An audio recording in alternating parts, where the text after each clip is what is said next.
mokili mobimba balobi mama Madobi Kembo na Irlande précisément na Libre balobi bino baso boja kolanda Divine HB Divine HB Info avec maman Madobi Kembo Ozana ya doyen Ozana balobi kuna émission ya kitoko ya ba mama émission solo tolanda to sepela na makina ya kitoko lokwa lianja lobi wana bokata bangoli sasamba mobali nozo kokata kali sasamba se randa matea ya mama Madobi Kembo kata yeli sasamba kata yeli sasamba kata yeli sasamba kata yeli sasamba kata yeli sasamba lugula ye sasamba kata yeli sasamba kata yeli sasamba mama Mado Kembo.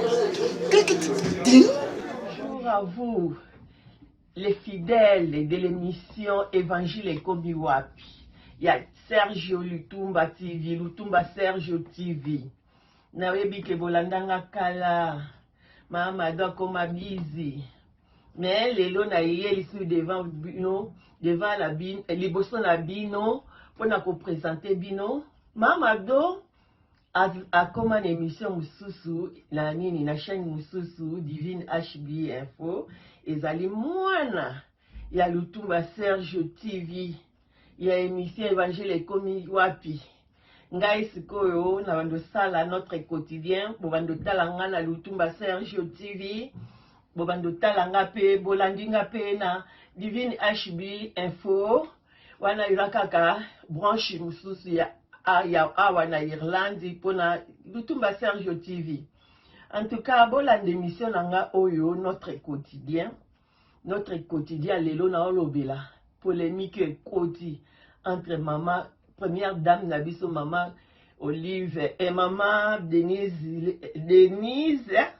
Tshisekedi na maman Olive Lembe Kabila. Bolandango vraiment bobino bato esi bo s'abonner na Lutumba Sergio TV. Bo s'abonner lisusu massivement bo kende lisusu ko s'abonner na Divine HB Info. Yango wana lego nanga bomo nango wana. Divine HB Info ezali mwana Lutumba Sergio TV, ezali Lutumba Sergio TV, Divine HB Info ezali elo moko. En tout cas, tout l'émission na biso.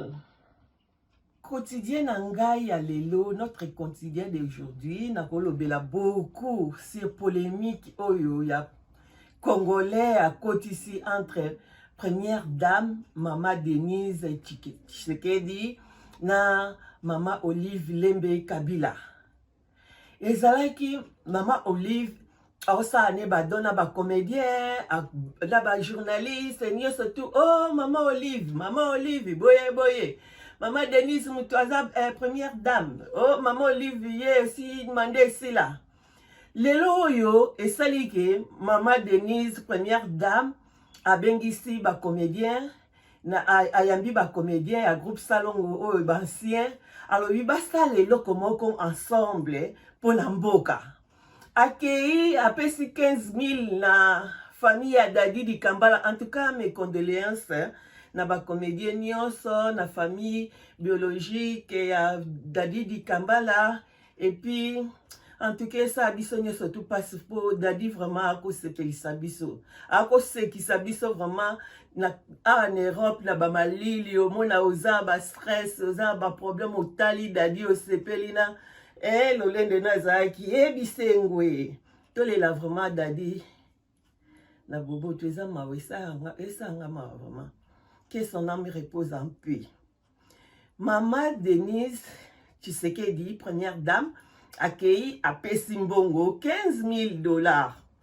Na famille biologique, ya Dadi Di Kambala po, na ndenge ya matanga. Banterema, banini, ba cérémonie, ya sondenge le karakara. Allez, bobo, tu les sous polémique. Oh, yes, koyo, maman Denise, il fallait ça et le comme sous accueilli na ba comédien. Mais bon, mon até vraiment bolingi nini. Pour maman Denise, barolo balibosa ça ne ba evrené, ça ne ba evrené à charité et na ba borfelina, na ba milieu mususu. Ezaki o kanate parce que ça la na ba comédien te. C'est quoi l'air à commis na ba comédien bi bon le quoi tellement bolobi mingi alobi bon ye pas sunga na ndenge na ye. C'est quoi bo telemeli yango si bo monite ke bo matozo tonga mboka te vraiment. Balobaka liboko moko esukolaka lisapi moko esukolaka elongi te. Po elongi esukwama be esukwama bien. Il faut misapi nyonso tu maboko mibale esukoli bien. Bo monite vraiment ndenge boluka kokotisa division. Division, séparation entre Maman Denise, première dame Maman Denise, na Maman Olive, Lembe Kabila, et ça bien été. Or, ceux qui bosa pour encourager bango to beti bravo, netinga vraiment la beti bravo. Maman Denise, Maman Olive, bravo. C'est que basangisa ba idée na bango lo kwa balingi ko sunga. Basangisa ba idée na bango maboko mibale et ça la puissance. Po mboka ekende liboso. Poso totali bien, bino boingo kote sa division. Mais so totali, président Fachi Beton, alo bakane na ba discours nyonso tout oyebi biso nyonso tout ke ba travailler na bango. Baza na bango en relation, baza en collaboration na président sortant nani Kabila. Bon siko bino biso la Congolais, pourquoi tolingi to diviser basi na bango? To aider bango ba travailler ensemble baza aider moko balinga ko salisa peuple na biso ba comédien peuple et ça ba aider bien to aider bango to faciliter bango tâche ba travailler ensemble et ça la force et puis puissance et ça la que toi avancer au lieu to lo bakato ko tsaka ba polémique ko critiquer c'est pas bien oh ayeli susu et pas ba comédien. Nani alobaki ba comédien wana baza uniquement pour na mutu moko non. Bango nyonso tu baza batu baza peuple congolais. Maman Denise première dame aza mama ya ba congolais nyonso tu. Maman Olive abotama aboboto azo salisa congolais nyonso tu.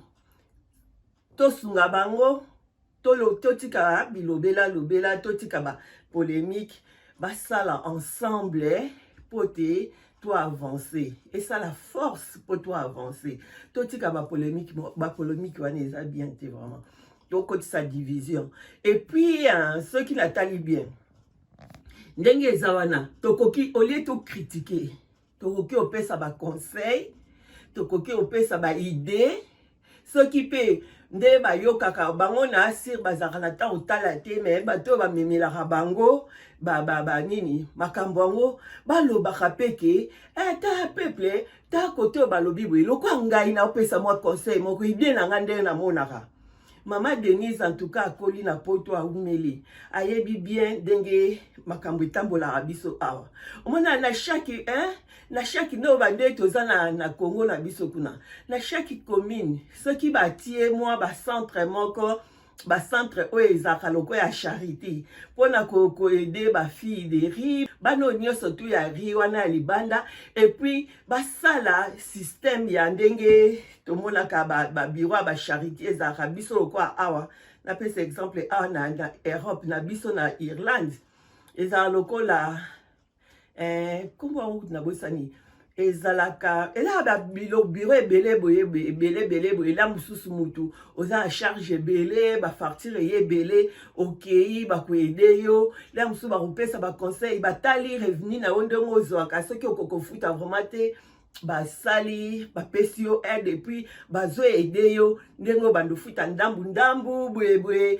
et puis lokola biloko ndenge bosake ezaka na groupe moko boye bazala aider na ndenge Maman Olive Asala qui a pesi ba comédien na ba journaliste biloko na Noël et koki ozapende to mona biso awan na pesi exemple à Irlande Saint-Vincent de Paul ce qui est comme ba période ba novembre ba nini ba nini octobre novembre ba tika ba combo oh ba vraiment na moyen ya refêter bien té batika ba combo aller ba traiter ba dossier ba zo ya kopesa moi quelque chose moi ba bon et aider ba tu ba bureau moko ba ça moi ba bureau moi ba chaque commune ba bureau na bango moko moi ba centre moko boye pour ba mekaka ko ça suivi quoi ya peuple idée na ngai inde na pesi na ebité bon eza ba tu peux ba idée de l'autre côté au pesa kaka nde kaka ele ya ko critiquer te to betela bango maboko to encourager bango bakede liboso quoi. Bon wana ezaki pona notre quotidien nanga ya liboso. Deuxième sujet à notre quotidien nanga eza je oyo ezo rene awa na biso bana na Europe awa na ebite so eza bana pays francophone mais na biso pays nini anglophone na ezo renier vraiment je wana o eza je moko mabe ba mama vraiment to telemela bana oza la bana ba place bazo sakana moko ce qui est oza pièce moko baza bango moko yo place oza moko le kaka na pièce wana obwa kila bango coup d'œil parce que je wana bon na otela bino mwa image ya je wana mpo mona ka ndenge jango ezo sala boza misatu na kati moko bobeti moko coup de pied allez akwei soki akwei mabe butu akufi déjà 3 bana bakufi déjà na je wana 3 bana déjà bakufi na mboka na biso awa.